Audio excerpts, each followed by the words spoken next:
આજના કાર્યક્રમની અંતિમ પ્રસ્તુતિ વર્ષ 2000થી લઈ અને 2006 સુધી દિલીપ કુમાર ભારતીય સંસદના રાજ્યસભાના સંસદ સભ્ય પણ રહી ચૂક્યા હતા.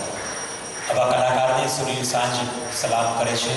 અને આવું આજના કાર્યક્રમની અંતિમ પ્રસ્તુતિ એક એવું ગીત, આ દેશની અંદર તમિલનાડુમાં લગ્ન થાય, પંજાબમાં લગ્ન થાય, ગુજરાતમાં લગ્ન થાય કે આસામ અરુણાચલ પ્રદેશમાં લગ્ન થાય, પણ વરઘોડામાં આ ગીત વાગે વાગે અને વાગે છે. એવું યાદગાર ગીત આપણી વચ્ચે હવે પછીના ક્રમે પ્રસ્તુત થવા જઈ રહ્યું છે. સંજય કુસડિયા અને હરિત તોળકિયાના સ્વરમાં રફીજી અને બલબીરના કંઠે ગવાયેલું ગીત, ઓપી નૈયર સાહેબનું સંગીત. કાર્યક્રમની શરૂઆતનું પહેલું ગીત નયા દોરનું હતું અને કાર્યક્રમના અંતનું જે ગીત છે એ ફિલ્મ પણ નયા દોર છે. અને ગીતના શબ્દો છે, તમે સમજી જ ગયા છો, તેમ છતાંય હું ઉગાડ કરી રહ્યો છું. ગીતના શબ્દો છે, યે દેશ હૈ વીર જવાનોं का, अलबेलों का, मस्तानों का.